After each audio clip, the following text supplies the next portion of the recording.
Olá pessoal, sejam bem-vindos a mais uma aula de Econometria 1, utilizando o pacote estatístico R. Nessa aula nós vamos tratar da utilização de algoritmos de Machine Learning, para fazer previsão econômica.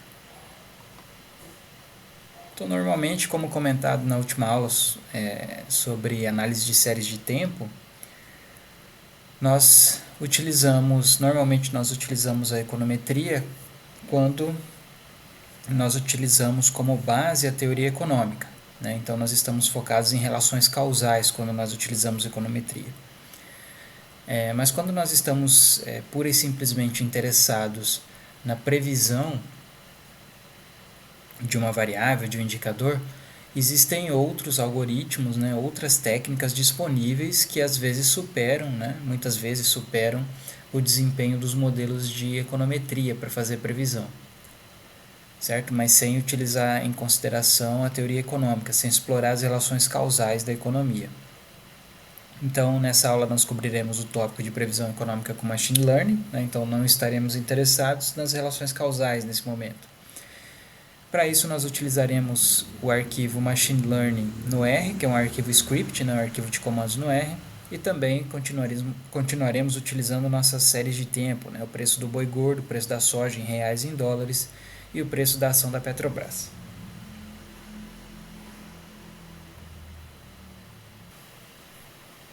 Então, pessoal, estamos com o nosso RStudio aberto, nosso script Machine Learning no R já está aberto aqui, onde nós cobriremos aí o tópico de previsão econômica com Machine Learning, utilizando, né, dados que nós já conhecemos, o arquivo séries de tempo, que contém dados de preços, né, de produtos agropecuários e também da ação da Petrobras.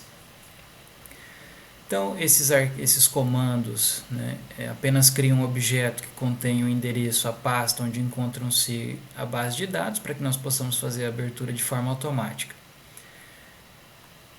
Esses comandos que nós viemos utilizando, né, ao longo das aulas, ele abre os pacotes necessários e caso esses pacotes necessários não estejam instalados, ele também já faz a instalação. No meu caso, como todos estavam instalados, ele já abriu, né, de uma forma ágil. Então, como comentei, nós estaremos interessados apenas na previsão econômica e não estaremos interessados, né, em relações causais. Por esse motivo, a gente vai utilizar algumas técnicas de Machine Learning e também regressão linear, e a gente vai decidir pelo melhor modelo, aquele que tiver o melhor desempenho na previsão, o que tiver, né, o menor indicador de raiz quadrada do erro quadrado médio. Então a gente faz novamente aqui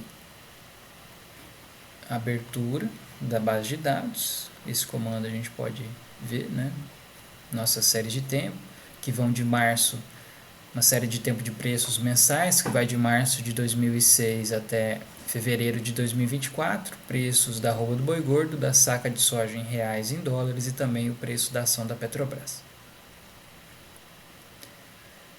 Aqui nós vamos criar uma outra base de dados, né, apenas com valores numéricos, né? Então esse comando aqui tira as variáveis que não têm valores numéricos. Então no caso vai tirar a data, né? Tira a data, a gente pode observar aqui no arquivo, que é o mesmo banco de dados, só que sem as datas, né?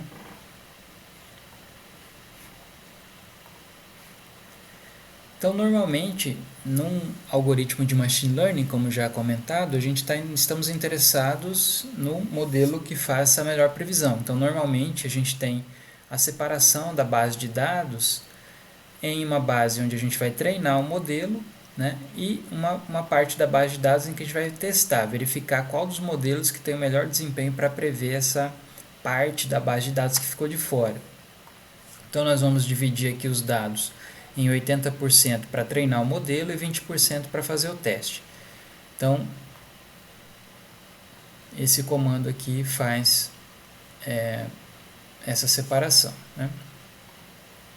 Esse comando aqui vai realizar como que vai ser feita a separação aqui de forma aleatória, né? Por isso que tem né, essa semente aqui que fala, a gente coloca uma semente para que todos os resultados sejam iguais, né? Se colocar uma semente diferente aqui, o resultado vai ser diferente, porque ele seleciona aleatoriamente, né, 80% da amostra. Aí aqui 80% da amostra fica como treino e o restante fica como o teste. Tá? Então, chamado aqui de treino e teste. Então, nós vamos usar 5 técnicas e depois nós vamos compará-las, qual tem o melhor desempenho. A primeira delas, que nós já estamos acostumados, é a regressão linear. Todas as técnicas, no entanto, elas têm o mesmo princípio, que é minimizar, né, o erro de previsão.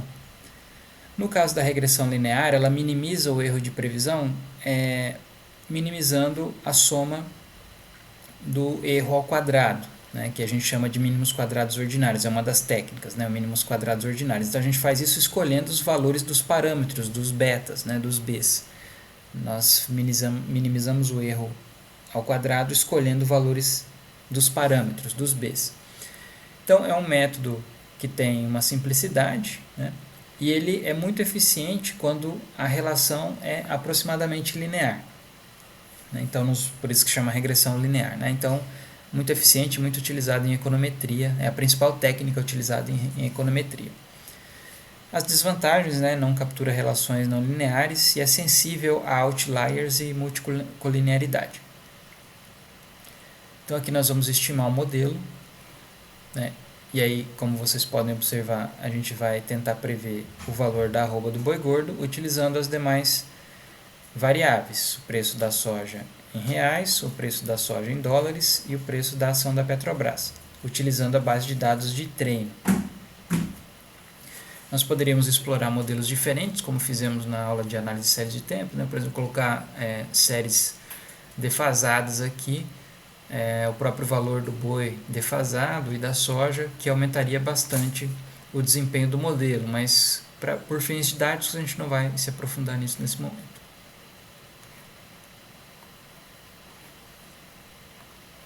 Então, ao estimar modelo, aqui a gente tem os resultados do modelo, né? E como faz parte da regressão linear, nós temos a estimação dos parâmetros. Esses parâmetros aqui são os parâmetros que minimizam o erro ao quadrado. E aí nós vamos separar os indicadores, né? A gente vai fazer a previsão com a base de dados de teste e verificar qual foi o desempenho, né? Por meio do indicador RMSE, que é a raiz quadrada do erro quadrado médio. No caso da regressão, nós tivemos aí um ERMSE, né, uma raiz quadrada do erro quadrático médio, de 22,58. Nós veremos as outras técnicas, né, e compararemos posteriormente o valor desse indicador. A segunda técnica que nós utilizaremos é o laço, né, o List Absolute Shrinkage and Selection Operator. Então ele é muito bom para selecionar variáveis. A gente vai utilizar as mesmas variáveis para tentar prever o preço do boi gordo e ele tem o mesmo princípio, né, a minimização do erro de previsão. No entanto, ele tem um parâmetro que penaliza, né, a inclusão de variáveis irrelevantes. Então essa é a diferença. Se tirar essa ponderação, fica a mesma regressão linear. Então aqui a gente tem a separação das variáveis, né, exceto o boi, que o boi é a nossa variável que nós estamos tentando prever. Então ele vai criar uma matriz com as demais variáveis, que é uma matriz Y que nós queremos prever, que é o arroba do boi gordo. E aqui separando, né, a parte a base de dados do teste. Então aqui a gente já tem a estimação do modelo laço e esse comando aqui mostra os coeficientes e como nós podemos observar, ele eliminou a variável soja em dólares, né? Então, nesse processo de penalização, né, o modelo considerou que a soja mais atrapalha do que ajuda na previsão. E aí, assim como nós fizemos com a regressão linear, nós vamos calcular, né, o indicador aqui que deu 22,08, né? Nós observamos que deu um valor parecido ali com a regressão, é uma técnica muito parecida. Tá aqui, né? 22.58, 22.08, né? Um pouco melhor. As próximas duas técnicas de Machine Learning usam árvores de decisão, né, para fazer a previsão. Então, para isso, eu vou explicar um pouquinho o que é uma árvore de decisão. Aqui nós temos um exemplo, né, de uma base de dados que é a diferença, a margem de diferença lá para os Estados Unidos, né, na eleição entre dois presidentes. Essa aqui é de 2008. Então aqui a gente tem os dias que antecedem a eleição e aqui a gente tem a diferença, né, entre o democrata e o republicano. Então a gente vai usar um modelo de random forest, né, floresta aleatória, para tentar fazer a previsão. Então nossa variável, quando a gente está usando lá o valor da soja em dólares, em reais e o valor da Petrobras para prever o valor do boi gordo, aqui a gente tem apenas o número de dias que antecede, né, a eleição e a margem de diferença. Então essa aqui é a nossa variável x e essa aqui é a nossa variável y. Então só para explicar o que é uma árvore de decisão, né, essa aqui é uma árvore de decisão, olha só, se o dia for menor que menos 0,39, a gente vem para cá. Se for maior, né, que menos 0,39, vem para cá, e aí quando vem para a direita, né, isso aqui é um nó, chama um nó, vem para o ramo, esse nó vem para o ramo da direita, então a diferença é 0,07. Então se tiver num dia menor, então como que o modelo prevê? Olha, ele vai separando, né, os nós aqui, ele vai criando nós. Essa é uma árvore de decisão. Então esse nó aqui veio se o dia é maior aqui que menos 0,39, essa é a margem de diferença. Caso contrário, ele vai para outro nó. E aqui tem uma outra divisão, né? Se for maior que menos 0,85, vem para o menos 0,86, vem aqui para o ramo da direita, caso contrário, vai para o ramo da esquerda e ele vai criando nós. Então, observe aqui que tem uma série de resultados, ó, dependendo do valor do x, né? Tem um y, dependendo do valor do x, ele faz essa previsão a partir de uma árvore de decisão. Então isso aqui é uma árvore de decisão. Então voltando aqui, aquela é uma árvore de decisão. Então o estimador chama floresta aleatória.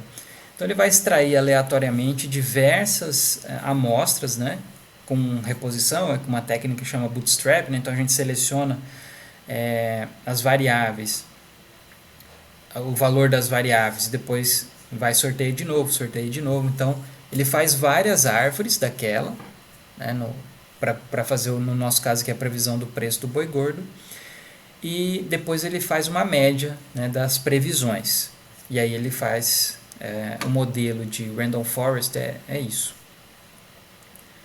Então as vantagens, né, então como funciona? Gera várias amostras aleatórias, como eu disse, treina várias árvores de decisão, e aí combina os resultados, né, para uma previsão final, faz uma média. Vantagens: uma robustez, ele tem uma robustez contra uma super especificação, né?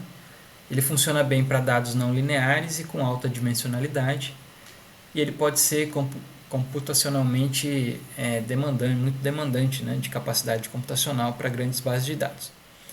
Então esse aqui é o comando, né? E aí aqui a gente determina o número de árvores que vai ter essa floresta. No caso aqui ele vai treinar 500 árvores, né, de decisão com os nossos dados de treino. Então esse comando aqui ele mostra a importância das variáveis para a previsão do boi gordo. Então aqui a soja, né, tem o maior potencial, depois a Petrobras e depois a soja em dólares, né? Até o modelo laço lá, ele tirou essa variável aqui, por ter pouca importância em relação às demais. Novamente aqui a gente faz a previsão na base de dados de teste, calcula o indicador, né, e mostra o indicador. Nesse caso aqui o indicador foi 16, né, bem abaixo dos 22 das outras duas técnicas. A próxima técnica, o XGBoost, né, uma técnica que também utiliza a árvore de decisão, mas não uma floresta aleatória como é o Random Forest. Esse aqui é uma árvore sequencial, né? Ela vai tendo sequências nos nós, é uma árvore só, mas vai corrigindo os erros dos nós anteriores, das árvores anteriores. Então, tem um alto desempenho para previsão esse modelo e eficiente para grande volume de dados, né? E a desvantagem é que ele requer um ajuste fino dos hiperparâmetros para ter um melhor desempenho. Então, aqui novamente nós separamos aqui o treino e o teste. Estimamos o modelo XGBoost e novamente calculamos aqui os indicadores. Então, teve um desempenho melhor que o Random Forest, né? E também que os demais modelos, mas a gente vai ver essa comparação posteriormente. Por fim, aqui tem um exemplo bem simples de redes neurais, né? Redes neurais complexas são os modelos que estão por trás dos modelos LLMs, né? Que a gente chama de inteligência artificial, como o ChatGPT. Então, são modelos de redes neurais complexos que são por trás dos modelos de inteligência artificial. Então, eles funcionam também, é um princípio muito parecido com o da regressão, né? Utiliza pesos em diferentes camadas, em diferentes fases, digamos assim, em que ele estima os pesos das variáveis para previsão, assim como se fossem os nossos parâmetros da regressão, mas ele vai ajustando a cada camada, né, com uma técnica. Ele vai ajustando a cada camada e ele é muito bom. Ele vai ter um desempenho melhor em relações que não são lineares, né, em relações complexas. Né, é um modelo complexo, ele vai ter desempenho melhor para relações que não sejam lineares, que sejam mais complexas. Então, esse aqui é o comando para a gente estimar o modelo de rede neural. E aqui o mesmo procedimento, né, para fazer o teste. Então, entre os modelos, foi o que teve o pior desempenho, que é o que a gente vai ver agora na comparação aqui. Comparando, a rede neural teve um desempenho pior que a regressão e as outras técnicas. Então, para previsão, aqui a gente está observando aqui, né, que o XGBoost é o melhor, mas esse comando aqui mostra para a gente quem que é o melhor modelo, que tem o menor, né, indicador aqui de erro, que é o XGBoost. Então, nesse caso, esse aqui seria o melhor modelo para prever os preços do boi gordo utilizando as variáveis soja, com preços em reais e em dólares e também o preço da ação da Petrobras. Claro que o nosso modelo de regressão poderia ter um desempenho melhorado, né, utilizando a teoria econômica. Se a gente observar quais variáveis que de fato afetam o preço do boi gordo, como a gente viu em aulas anteriores, né,